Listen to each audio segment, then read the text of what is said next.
Very good morning to all my dear exam fighter family members. साथियों, हम लोग UGC NET JRF history की classes के unit 7 को कंप्लीट कर लिए हैं। यूनिट 7 हमारा कंप्लीट हो गया है। अब समय आ गया है यूनिट 7 को जो हम लोगों ने पढ़ा है, अगर उसका उस पढ़े हुए से संबंधित प्रश्न आते हैं एग्जाम में तो क्या हम उसे सॉल्व कर पाते हैं या नहीं।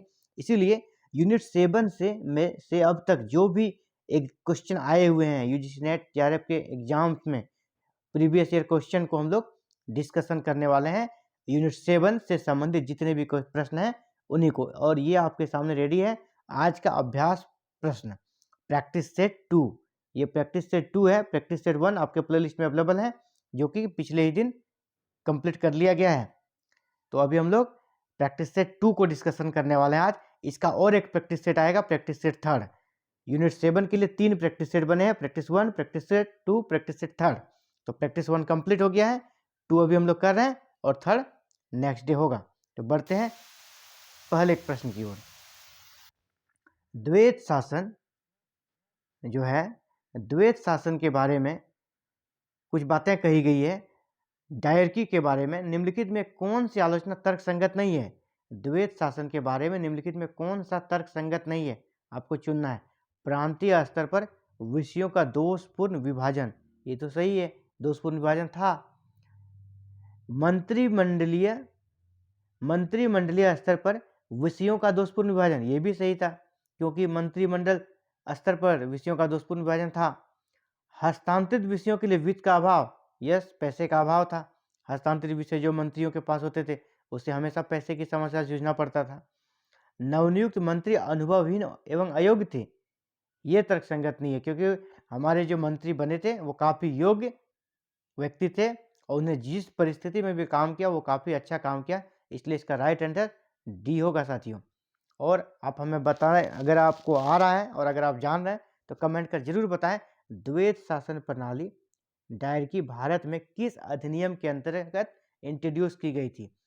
किस भारत सरकार अधिनियम के माध्यम से द्वैत शासन को लागू करने का प्रयास किया था। प्रांतों में, यहाँ प्रांतों के बारे में पूछ रहा हूँ। प्रांतों, किस प्रांतों में द्वैत शासन किस अधिनियम के तहत, आप इसे कमेंट करके आंसर देंगे। इसका राइट आंसर डी हो गया। क्वेश्चन नंबर 2 की ओर बढ़ते हैं। किस संदर्भ में सर्वोच्चता पैरामाउंसी शब्द का प्रयोग किया गया था, और किस संदर्भ में सर्वोच्चता पैरामाउंसी शब्द का प्रयोग किया गया था। ब्रिटिश ताज और भारतीय रियासतों के बीच संबंध का वर्णन करने के लिए, भारतीय रियासती राजाओं के संघ के स्वरूप का वर्णन करने के लिए, ब्रिटिश साम्राज्य द्वारा नए विजयी क्षेत्र का वर्णन करने के लिए, भारतीय राजसी रियासतों की स्वतंत्र स्थिति को मान्यता प्राप्त करने के लिए। और ये कब आया हुआ आप देख लीजिए, यूजीसी नेट 2015 में आया हुआ क्वेश्चन है।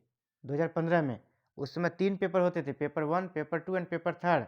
तो पेपर 2 भी होता था आपके सब्जेक्ट का और पेपर 3 भी आपके सब्जेक्ट का होता था। तो ये जो क्वेश्चन आया हुआ है 2015 के पेपर 3 का क्वेश्चन है ये।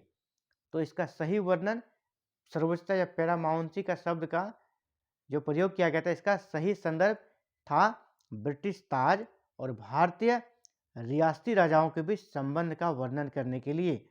मतलब अब इन पर ब्रिटिश सर्वोच्चता लागू हो गई, इस संदर्भ में इस शब्द का प्रयोग किया गया था साथियों। तो अगला क्वेश्चन आपके सामने रेडी है। 1886 से 1919 के मध्य उच्च न्यायालय कहाँ स्थापित हुए। 1886 को आप यहाँ पे 1866 पढ़ेंगे, ये टाइपिंग मिस्टेक है। आपसे पूछा जा रहा है 1866 टू 1919 के बीच उच्च न्यायालय कहाँ कहाँ स्थापित किए गए इन के बीच में। और ये क्वेश्चन कब का है, ये क्वेश्चन आपका जून 2015 का है और ये क्वेश्चन पेपर 2 का है।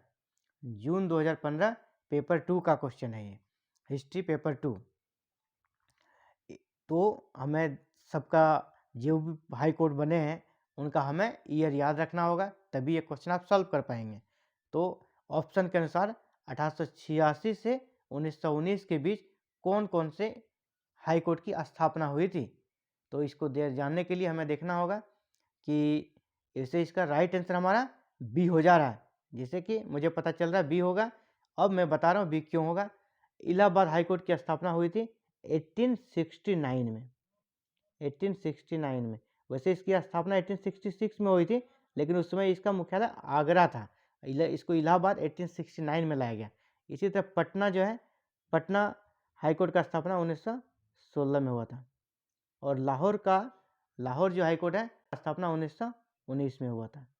तो इस प्रकार हम लोग देख रहे हैं कि ये जो ईस्वी दिया गया 1866 से 1919 के बीच, उस समय इलाहाबाद, पटना और लाहौर हाईकोर्ट की स्थापना हुई थी इस बीच में, इसलिए इसका राइट आंसर बी होगा। क्योंकि सब में अगर मैं जाऊंगा सबका ईयर बताने तो काफ़ी टाइम लग जाएगा। बस आप जान लीजिए इलाहाबाद हाईकोर्ट की स्थापना 1869 में हुई थी, 1869 में, पटना का 1916 में और लाहौर का 1919 में। ये इसका तीनों का ईयर है, इसे भी आप लोग याद रखेंगे। तो इसका राइट आंसर बी हो गया। और ये नेट 2015 का क्वेश्चन है। बढ़ते हैं अगले क्वेश्चन। स्वतंत्रता की चाह में टीपू द्वारा किए गए परिवर्तनों में कौन शामिल नहीं था? मतलब टीपू ने जो जो किया इसमें से कौन सा शामिल नहीं था? उसने खुतबा में अपना नाम शामिल करवाया, खुतबा में अपना नाम शामिल करवाया, ये नहीं किया था उन्होंने, इसलिए राइट आंसर ए ही होगा। बाद बाकी को भी पढ़ लेते हैं। अपने शासन की वैधता के लिए खलीफा से सनद का अनुरोध किया, हाँ ये किया था। अपनी स्वतंत्र मुद्रा जारी की, ये भी किया था। यूरोपियों को दक्षिण भारत से बाहर निकलने की धमकी, हाँ ये भी किया था। ये इसका राइट आंसर, क्योंकि आप पूछ रहा है कि शामिल नहीं था, आपसे पूछ नहीं, आप ध्यान देंगे नहीं रहता है, कभी कभी लोग इसको नहीं देख पाते, बिल्कुल उसके अपोजिट आंसर को करके आ जाते हैं। यूजीसी नेट पेपर 3 जून 2015 का ही क्वेश्चन है, ये भी जून 2015 में आया हुआ क्वेश्चन है। ये सारे हम लोग पढ़ चुके हैं। बढ़ते हैं नेक्स्ट क्वेश्चन की ओर। क्वेश्चन नंबर 5, भारत का कौन सा शासक जैकोबिन क्लब का सदस्य बना?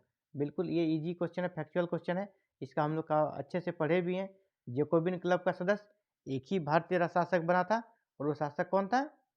टीपू सुल्तान। ये देखिए क्वेश्चन आया हुआ है 2014 के यूजीसी नेट के एग्जाम का क्वेश्चन है, पेपर 2 में, हिस्ट्री का पेपर 2 में ये क्वेश्चन आया हुआ था। नेक्स्ट क्वेश्चन, किसने कार्यवाही इस सिद्धांत पर की कि सिंधु का सम्मेलन एक बहुत लाभकारी शैतानी एक संभावित डकैती असल में होगी? किसने कार्यवाही इस सिद्धांत पर की कि सिंधु का सम्मेलन एक बहुत लाभकारी शैतानी एक संभावित डकैती असल में होगी? ये भी क्वेश्चन आपका 2014 यूजीसी नेट का है, पेपर 3 का क्वेश्चन है ये। तो ये एक्चुअली सिंध के संबंध में है, सिंध के विलय से संबंधित ये कथन है। सिंध का विलय किसने किया था? चार्ल्स नेपियर ने। तो चार्ल्स नेपियर का ही ये कथन है, इसका राइट आंसर बी हो जा रहा है। अगला क्वेश्चन, किस वायसराय के एक अभियुक्त ने अंडमान द्वीपों में छुरा मारकर हत्या कर दी? अंडमान होगा यहाँ पे, अंडमान द्वीपों में छुरा मारकर हत्या कर दी। एकमात्र वायसराय थे जिसकी हत्या उसके कार्यालय में हो जाती है, और वो वायसराय कौन थे? अंडमान में उसकी हत्या हो जाती है, वो लॉर्ड मेयो थे। इसका राइट आंसर सी होगा। ये सब बिल्कुल फैक्चुअल क्वेश्चन है, ये सब गलत नहीं होता अगर आपको याद है तो। और पिछले क्वेश्चन को जो हम लोग देखा, एक दो क्वेश्चन को, वो आपके कॉन्सेप्ट बेसिस पे क्वेश्चन थे, जबकि ये सारे ये फैक्चुअल क्वेश्चन है। आपको ये याद रखना चाहिए, एकमात्र वायसराय जिसकी हत्या उसके कार्यालय में हो जाती है वो लॉर्ड मेयो थे। इसका राइट आंसर सी होगा। और ये भी देखिए पेपर 3 दिसंबर 2014 का आया हुआ क्वेश्चन है ये। नेक्स्ट क्वेश्चन की ओर बढ़ते हैं।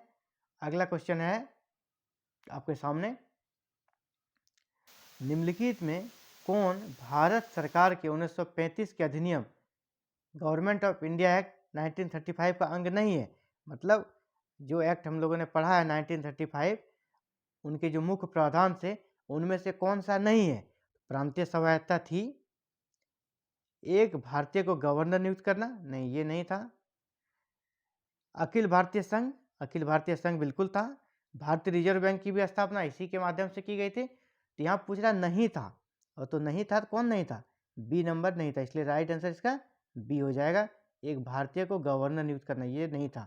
बाद बाकी प्रांतीय स्वायत्तता थी, पिछले क्लास में हमने पढ़ा है। अखिल भारतीय संघ भी था और भारतीय रिजर्व बैंक भी था। इसका राइट आंसर क्वेश्चन के अकॉर्डिंग बी हो जा रहा है। चलिए नेक्स्ट क्वेश्चन की ओर पढ़ते हैं। ये आपका कॉन्सेप्ट बेसिस क्वेश्चन है, ये फैक्चुअल नहीं है। आप इसे 1857 के विद्रोह से संबंधित है। 1857 ईस्वी के भारतीय विद्रोह का कारण क्या नहीं था? देखिए सब में नहीं जोड़ा जा रहा है कि लड़का कंफ्यूज करें, इसको हड़बड़ी में प्रेशर में भूल जाता है, देख नहीं पाता, ध्यान नहीं दे पाता है और वो इसको नहीं पढ़ता, सीधे कारण क्या था वो समझ लेता है।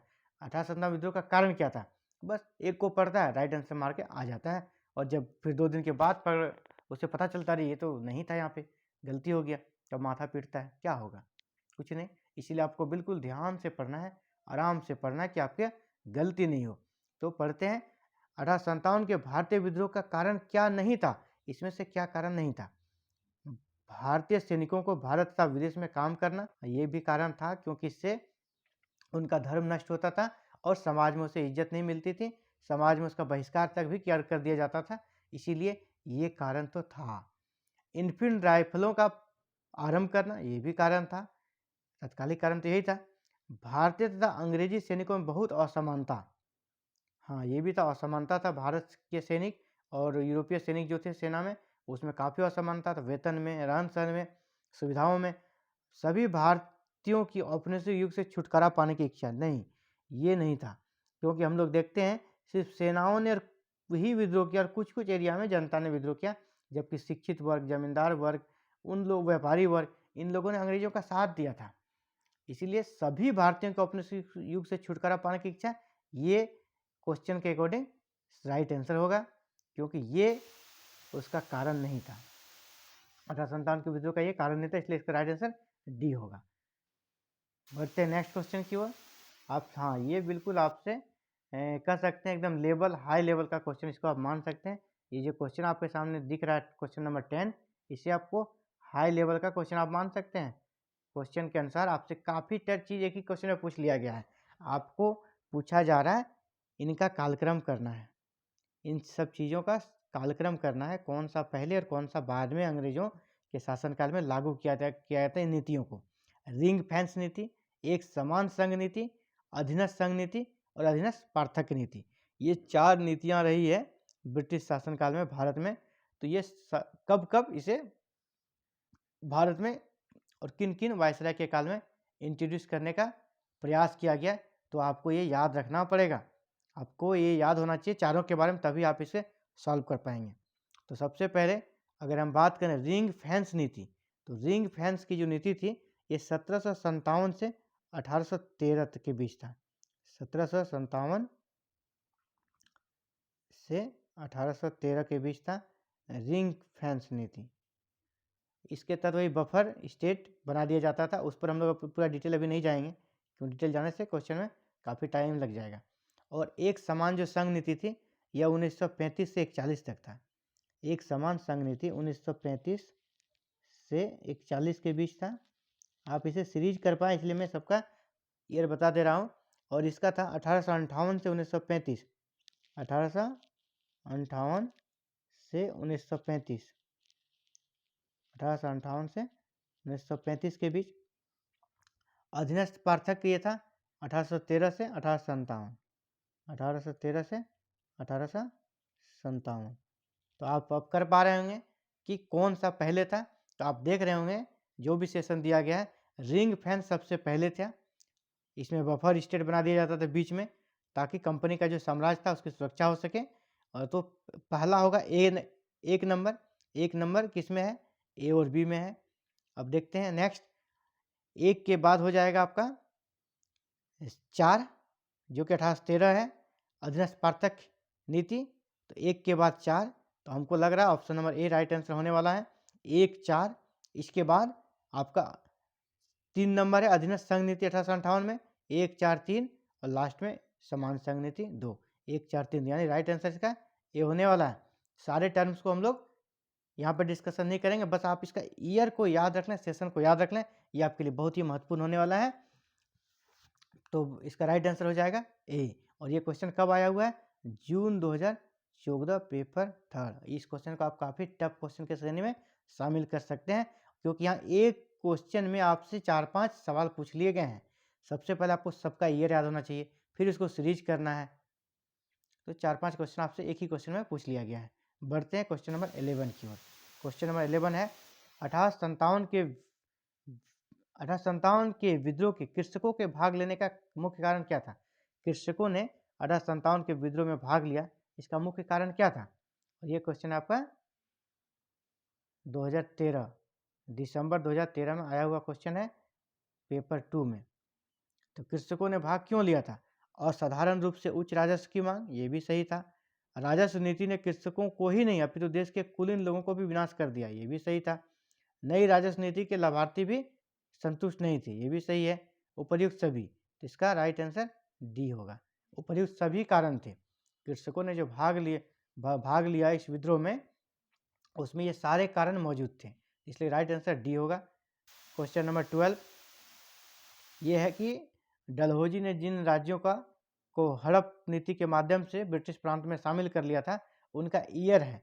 ये बिल्कुल मैंने कहा था, इससे क्वेश्चन पूछे जाते हैं। और देखिए क्वेश्चन आपके सामने रेडी है। ये दिसंबर 2013 में यूजीसी नेट में आया हुआ क्वेश्चन है।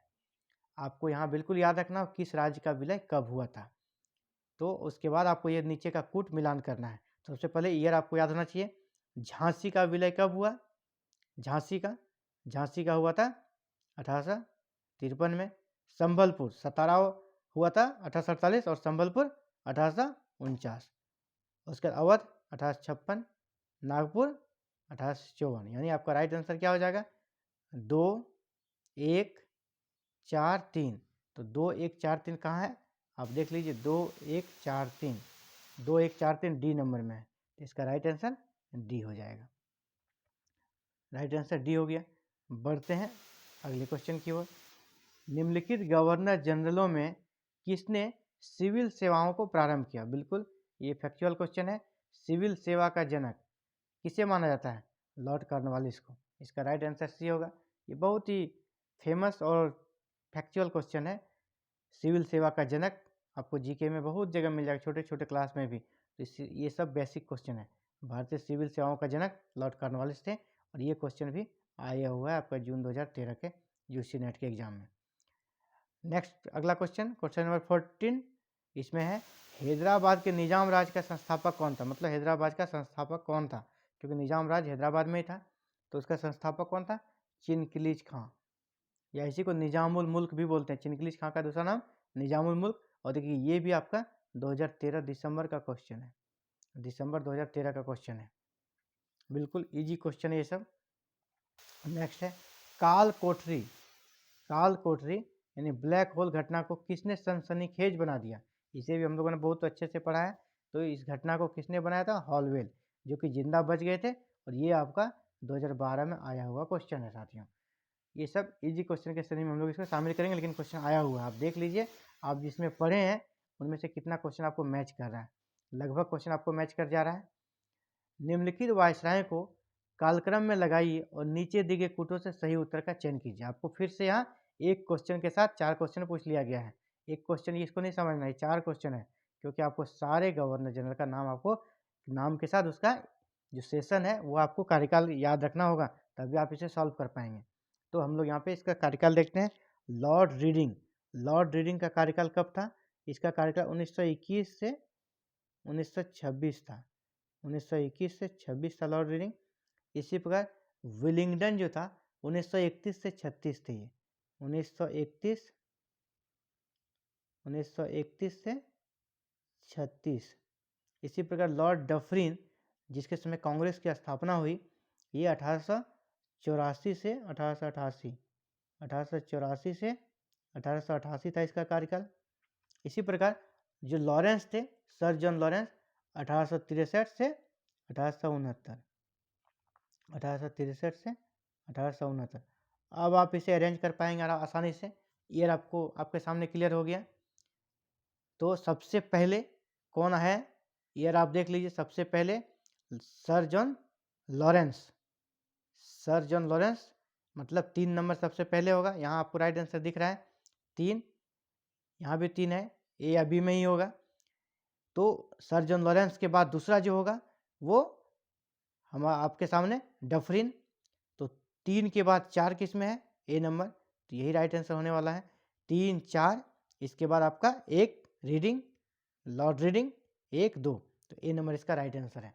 तो इन सारे क्वेश्चन में, इस टाइप के क्वेश्चन में आपको चारों के बारे में डिटेल जानकारी होनी चाहिए, तभी आप आंसर कर पाएंगे। और ये आया हुआ है दिसंबर 2013 का क्वेश्चन है ये। बढ़ते हैं नेक्स्ट क्वेश्चन की ओर। निम्नलिखित में से कौन से जिले मद्रास प्रेसिडेंसी के उत्तरी सरकार के थे? मद्रास प्रेसिडेंसी जो था कलकत्ता, बम्बई और मद्रास, तो मद्रास प्रेसिडेंसी में उत्तरी सरकार के थे कौन कौन से जिले, आपसे पूछा जा रहा है। ये यूजीसी नेट पेपर 2 दिसंबर 2012 का क्वेश्चन है। इस क्वेश्चन को आप बिल्कुल टफ क्वेश्चन के श्रेणी में शामिल कर लें, क्योंकि ये आपसे उस दौर के जिलों के नाम पूछे जा रहे हैं, और उस दौर में जिले का नाम बिल्कुल अगर आपको ज्योग्राफिकल नॉलेज रहेगा तभी आप बता सकेंगे। तो इसका राइट आंसर होगा, बता देता हूँ आपको, सी, मुस्तफ़ानगर, एलोर, राजमुंदरी और चिकाकोल। मैप के माध्यम से आप इसे देख सकते हैं। मुस्तफ़ानगर, एलोर, राजमुंदरी और चिकाकोल, ये तीनों जो एरियाज थे ये उत्तरी सरकार के थे, और ये मद्रास प्रेसिडेंसी के अंग थे। तो इसका राइट आंसर सी होगा, दिसंबर 2012 का क्वेश्चन है। अगला है 18 नंबर। ये बिल्कुल एकदम फैक्चुअल क्वेश्चन है, काफ़ी फेमस क्वेश्चन है ये। ब्रिटिश साम्राज्य का अभिन्न अंग रहते हुए भारत में उत्तरदायी शासन की उत्तरोत्तर प्राप्ति, यह घोषणा कौन सी घोषणा थी? किस घोषणा में कहा गया था? ब्रिटिश साम्राज्य का अभिन्न अंग रहते हुए भारत में उत्तरदायी शासन की उत्तरोत्तर प्रगति या प्राप्ति की जाएगी, यह घोषणा था मॉन्टेग्यू घोषणा, जो कि 1917 में फर्स्ट वर्ल्ड वॉर के समय जारी किया गया था, मॉन्टेग्यू घोषणा।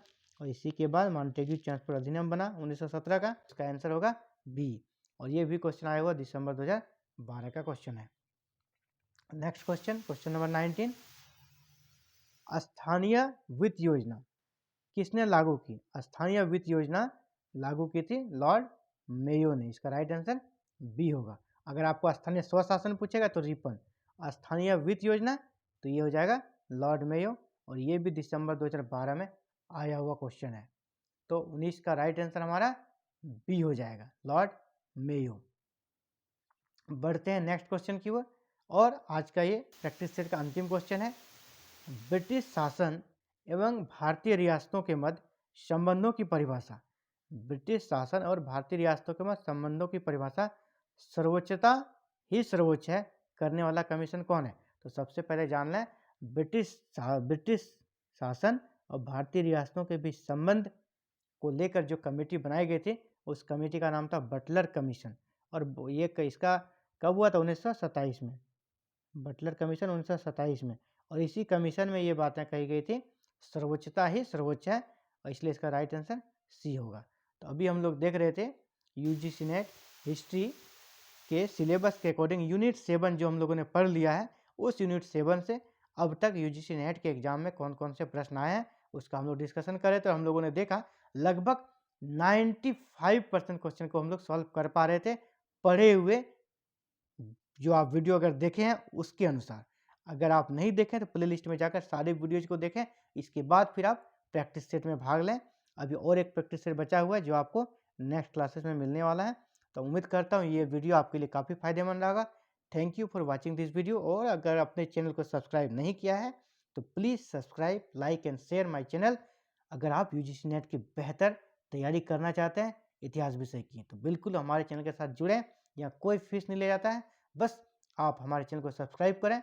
आपको एवरीडे वीडियो मिलेगा, वो भी बिल्कुल सिलेबस के अकॉर्डिंग, और सिलेबस की संपूर्ण तैयारी कराई जाएगी। Thank you once again, thank you very very much. फिर कनेक्टिंग विथ